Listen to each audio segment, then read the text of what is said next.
different strokes. So this is the story of 4 ladies who do not have the best experience in their marriages. At the beginning of this movie, we see a car drive to the front of the house, honking when Lydia Cole, wife of Alex Cole, steps out of the house to meet her friends, Duni and Onyinye. They are excited. Lydia's husband just gifted her a new car, and it's not even her birthday. Onyinye is seen talking about her husband. She feels every husband should be like Alex Cole. We then see what goes on in Onyinye's marriage.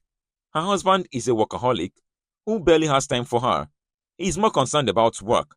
So he comes back and asks for a massage. While the friends are still celebrating, Onyinye's phone rings. It's a sugar boy on the phone.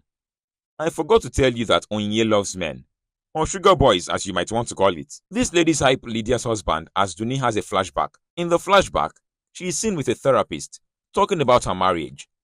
We see Duni's husband, a religious man who always prays for his family, but he is also short-tempered. While he is praying, he hears noise from the children. He rushes out and begins ranting on his wife. He speaks to her as if she is a liability. Duni is a first-class graduate. She loves her husband and children, but her husband doesn't appreciate her at all. It gets worse at the loss of his job. Duni is deep in thought, but Lydia brings her back to the scene with a snap. She lies about thinking of her kids. While she is talking, Onyinye asks, "Where is Manila?" Then we see Manila limping into the scene as her friends help her relax. Manila has a bandage on her leg. She might have been involved in an accident, or is it her husband? Well, we'll find out. Manila tells her own marital story to a therapist. She once had a happy marriage until she got pregnant and her body structure changed. Her husband, Tade, no longer finds her attractive.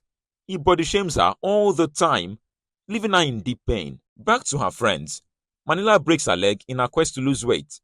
She says she is starved of love and affection. Everyone thinks Lydia has a perfect marriage, but that's not the case. So here is a piece of what Lydia's marriage looks like. She's got a troublesome mother-in-law and an uncultured sister-in-law. The doorbell rings. Lydia reaches for the door and finds these two standing right in front of her. She greets them politely, and they give her a disrespectful look. They have come without any notice. Lydia is surprised to see them. Instead, what did they do? They scorn her. This is because she has no child ever since she got married. Just as the two are about to go to their room, the mother-in-law demands that Lydia carry her sister-in-law's bag as the sister-in-law catwalks to her room. Wahala. Next, we see Alex Cole, Lydia's husband, in a hotel with a side chick. We also see Onyinye with one of her sugar boys. Onyinye takes a second look to be sure Lydia's husband was the one she saw. Anyways, Alex and his side chick are conversing, but the girl is not happy. She is scolding Alex for buying a car for his wife, but cannot give her ordinary 500k. Alex sweet-mouths her just so she can give him what he wants. As they proceed with what they are doing, Lydia is seen at the door, trying to understand what is going on in that room. Her facial expression says it all. She wants it too. That same night, Tade, Manila's husband, comes back home drunk and is ranting. He's too drunk to think properly. His wife has been seeing used condoms in his pockets whenever she washes his trousers. He's not happy as she mentioned, and he forces her to have sex with him, not considering her broken leg. Meanwhile, in Duni's house, food is ready. She tells her husband that food is ready so he can eat, but he raises his voice at her. His wife lets him know she is not happy with the way he replies to her. He once again reminds her that she is jobless, and that's why she's talking that way. Chai. She goes into her room angrily and brings out their children's school bill. He sees the bill and insults Duni that she is stupid. Duni is not letting this one slide though. She insults him too. He closes his laptop, gets up, and starts beating her while their children watch them. The next morning, Alex comes home to meet his mom and his sister too. They are both happy to see him and they welcome him warmly. Just as he sits, his mother starts praying for him. In the process, she begins to scorn Lydia, saying it to Lydia's hearing. When Alex is done with his people, he walks into his room to meet Lydia in despair. She is heartbroken over what her mother-in-law had just said. The mother-in-law had called her a dry land. That's harsh.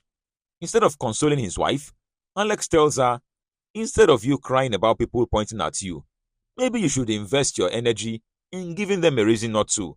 Ha! He kisses her on the head and walks away. Lydia is still dealing with her pain when her friend Duni calls her to come to her house urgently. Onyinye and her husband, Khalid, are together in their house. Khalid is complimenting Onyinye and also thanking her for being a supportive wife when he suddenly breaks the good news of his promotion at work to her. However, she is not happy hearing that. She complains about her husband's unavailability in their marriage even in Lagos. How much more when he goes to Abuja? She yells at him bitterly and tells him that he'll be responsible for any stupid thing she does. Manila's child has been suffering from a lower respiratory tract infection, so he's taken to hospital. On getting home, she meets her husband who starts shouting at her. Even though it's their child, he's more concerned about his car, he collects the keys and walks away. Lydia goes to Duni's house to pick up her and her children. She gets them a new place to stay for the moment. She begs Duni not to let anybody know about the house. Olayemi, Duni's husband, returns home to meet an empty house. His wife left him due to the issue they had the last time.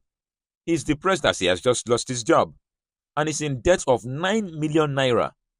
He eventually goes to meet Maraj, who tells him how to treat his wife nicely. Olayemi feels sorry for his actions. Duni, Onyinye and Manila are chatting and planning a party, but Manila seems to be worried. When they ask her what was wrong, she says her son Temilade is down for his last medication and his father is not saying anything about it.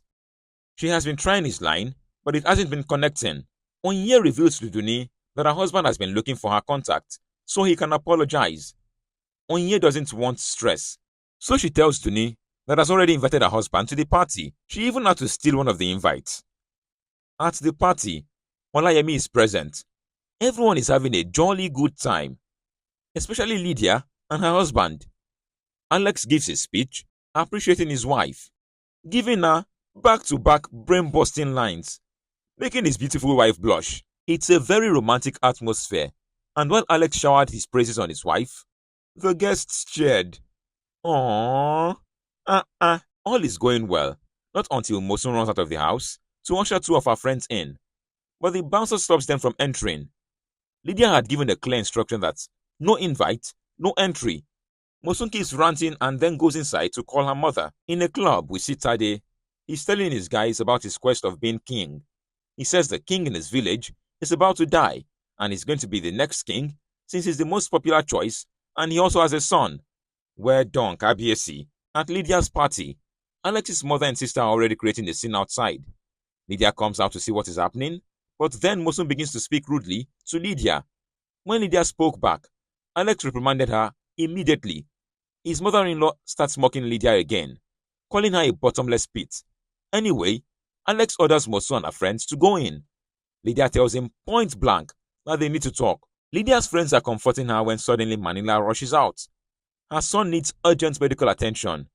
We also see Alex saying his goodbye to some men who came for the party when Onyinye approaches him seductively.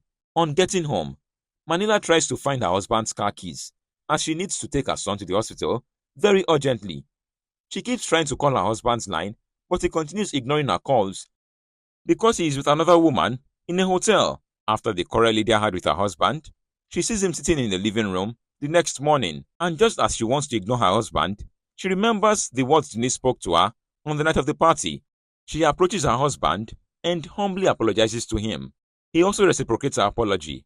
Meanwhile, I woke up with a ravenous hunger, Alex says. Lydia heads to the kitchen to prepare something for her husband to eat. As soon as she leaves his sight, he brings out his phone and gets on a call with Onyinye, who has a charm ring she's using to bewitch Alex. Haba, even your friend's husband? Well, they decide to see each other during the day. While trying to go and give Alex his food, a call comes in from Manila. She is crying over the phone. Manila's friends are in her house consoling her as she has just lost her son. When Tade suddenly shows up, asking for his son, he begins insulting his wife, calling her names. Manila, who has also had an earful, gets up and laments as she states all she has been through in the hands of her irresponsible husband. As this is going on, Manila's friends are also trying to control the situation. Olayemi wants his wife back so desperately. He makes an appointment to meet with her. When he finally meets with her, he begs her to return to him, but she refuses, saying she doesn't want to be a slave of any man again. He proposes offers to her, even to open a business for her. She refuses and walks out on him. Manila is still broken over her son's death when Duni walks into her room and shows her a pregnancy test result. Apparently, she is pregnant again, but then she's not even excited. This child does not deserve Tadeshe's fatherhood, she says. Meanwhile, someone who is supposed to be mourning his dead child is in a hotel room, yet again with his side chick, planning to have a baby with her. It seems this one is not even ready for anything serious. One time, Lydia starts feeling some discomfort in her body system and goes to a doctor who tells her she has gonorrhea. The only person she suspects is her husband. But how come?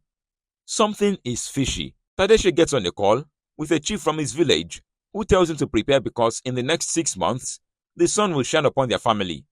See Tade smiling, like someone about to receive a trophy. While Lydia is on her way home from the hospital, Duni is waiting for her at the front of her house. While she waits, she overhears 2 of Lydia's workers gossiping about Alex's sneaky movements with Onyinye. As soon as the workers saw Lydia's car, they dispersed immediately. As they sit and discuss inside the house, Lydia wonders where she got gonorrhea from. Duni tells her that she knows someone who can help. Next, we see Lydia and Duni in a hotel with pregnant Manila, craving popcorn and dankwa. Suddenly, a call comes in and we see the ladies rushing out to the parking lot, only to find Alex and Onyinye approaching the hotel's entrance. They are both in shock to see Lydia and Duni. Duni accosts Onyinye and starts a fight. Manila rushes out of the hotel to separate the fight. In an attempt to do so, they push her to the ground. Manila is rushed to the hospital. Manila is having continuous contractions and will need a cesarean section to save her baby. But first, they'll need her husband to sign a consent form. While deliberating on who will sign the form, Tade rushes in. We then see Manila and her friends in the hospital ward. Manila is going through serious pain. On getting home, Onyinye meets her husband, waiting patiently for her to come home. He shows her a picture of the fight she had earlier that day. They start quarreling, and Onyinye tells him she's done. As Lydia packs her bag, she remembers when she wanted to change ownership of her father's estate to a joint one. Well, she should thank her stars she didn't. She finishes packing her bags, and just as she heads outside the house, she calls the man that advised her not to change the ownership. She also tells him that she wants to put up her properties for sale. She packs and leaves for Duni's place. She breaks down in tears. Alex comes to visit Onyinye. She's excited because she thinks it's now time to move into Alex's house.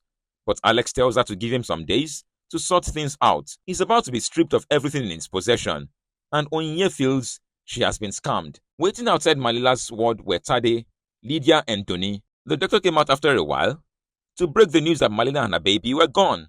Everyone broke down in tears. Tragedy had just struck. It's the day of Manila's funeral, and we see Olayemi in attendance. He is there to apologize to his wife once more. Finally, Alex is summoned by the board and is dismissed as the COO of the company. Well, it seems Onyinye can't wait to move in with Alex anymore. She flares up as he tells her that Lydia has put their house up for sale. She regrets being with Alex since he doesn't have anything anymore. But unfortunately, her charm can't be undone. Lydia is now the new CEO of the company. Duni comes to visit her and is happy that she is the new CEO. They get talking and Lydia appreciates her wholesomely. She begs Duni to go back to her husband since she's the only one whose marriage is still workable. As they talk, Olayemi shows up and Lydia excuses them. Olayemi apologizes, states his resolve, and begs her to come to him. It was an emotional moment. Really emotional. Duni decides to give him a chance, and they return to being a couple again. I feel sad that Manila had to lose her life because of an irresponsible man. These ladies indeed all had different strokes.